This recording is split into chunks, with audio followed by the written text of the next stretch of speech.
Hi, I'm Shannon with the Taste of Home Test Kitchen, and today we're going to make some letter stamped message cookies.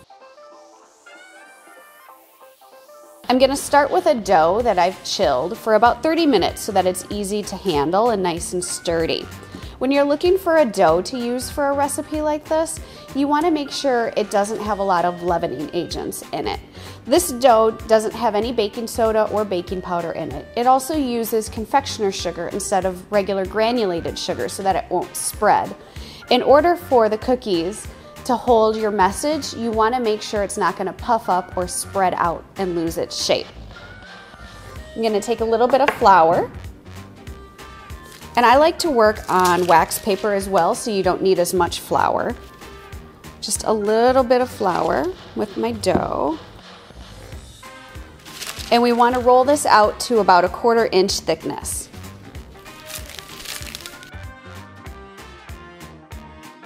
So now that we have our dough rolled out to about a 1/4 inch thick, I'm going to use my cookie cutters. You can use these for all sorts of occasions, like birthday parties, as a thank you gift, or a housewarming welcome gift. I will use my spatula to move them to a baking sheet. Then just use a brush to get rid of any excess flour because it's not really going to disappear when these bake.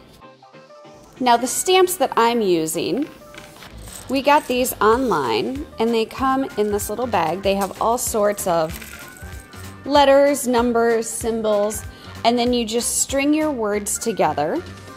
But you want to make sure you spell it backwards, so when you do the indentation, it comes out the right direction.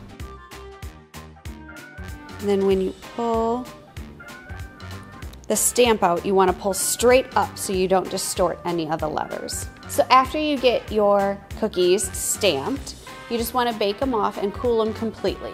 Then you can add a little bit of embellishment with decoration. Now that our cookies have cooked and cooled completely, we can embellish them a little bit. I'm using royal icing, but you could also keep it very simple with canned frosting or buttercream, whatever you're comfortable with. So you don't want to take away too much from the message that you wrote, so this is just about adding just a little bit of sparkle or something special. And then just add some sprinkles. And you've got your little thank you cards. And that's how easy it is to make our stamped message cookies. For more recipes, tips, and tricks, please visit tasteofhome.com.